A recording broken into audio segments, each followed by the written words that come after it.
Hello ഡെലുലൂസ്, എല്ലാവർക്കും നേരത്തെ എഴുന്നേക്കാൻ മടിയല്ലേ?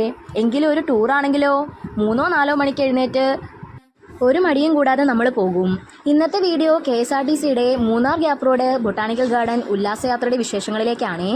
തൊടുപുഴ KSRT ഡിപ്പോയിൽ നിന്ന് രാവിലെ തന്നെ നമ്മൾ തിരിച്ചുട്ടോ. ബ്രേക്ക്ഫാസ്റ്റിന് നിർത്തിയത് ഒരു കിടിലൻ എസ്തറ്റിക് വൈബുള്ള ഹോട്ടലിലാണ്. നെയ്റോസ്റ്റ് മസാല ദോശ എന്ന് കേട്ടാൽ ചാടി വീഴുന്ന ആൾക്കാരുണ്ടോ? ഞാനും അനിയത്തി അങ്ങനെ ആട്ടോ. അപ്പം ഞങ്ങളത് ഓർഡർ ചെയ്ത് കഴിച്ചു. കൂടെയുള്ള എല്ലാവരും പല പല ഐറ്റംസ് ആട്ടോ കഴിച്ചത്. എങ്ങനെയുണ്ട് നമ്മുടെ ആനവണ്ടി? സൂപ്പർ അല്ലേ? ഫാമിലി ആയിട്ട് എവിടെ പോയാലും സൂപ്പർ അല്ലേ?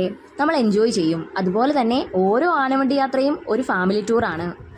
എല്ലാവരും പെട്ടെന്ന് തന്നെ മിങ്കിളാകും. വെള്ളച്ചാട്ടവും പ്രകൃതി ഭംഗിയും ആസ്വദിച്ച് ആനവണ്ടിയിൽ പോകുന്നത് ഒരു വശത്തും, പ്രായഭേദമന്യേ എല്ലാവരും വൈബടിച്ച് പാട്ടുപാടി തിമിർത്തു പോകുന്ന മറ്റൊരു വശവുമുണ്ട് നമ്മുടെ KSRTC ബജറ്റ് ടൂറിസത്തിന്.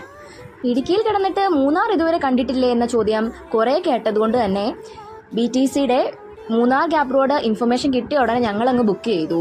ഈ വ്യൂ ഒന്ന് നോക്കിക്കേ. ചെറിയ തണുപ്പും തേയിലത്തോട്ടവും പഞ്ഞിക്കെട്ട് പോലുള്ള മേഘങ്ങളും. അരേ വാ!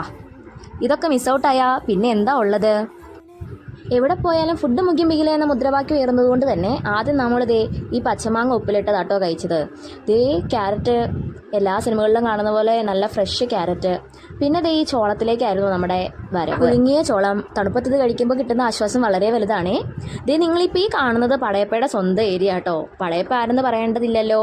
മൂന്നാർ ഗ്യാപ്പ് റോഡും ആനയിറങ്കൽ ഡാമും സന്ദർശിച്ചു വരുന്ന വഴിക്ക് എല്ലാ ഡീറ്റെയിൽസും നമ്മുടെ KSRTC സാരഥി നമുക്ക് ഇൻഫോം ചെയ്യുന്നുണ്ടായിരുന്നു കേട്ടോ. അപ്പോൾ ബാക്കി വിശേഷങ്ങൾ നെക്സ്റ്റ് വീഡിയോയിൽ ഇടാട്ടോ. എല്ലാവരും സബ്സ്ക്രൈബ് ചെയ്യാൻ മറക്കല്ലേ.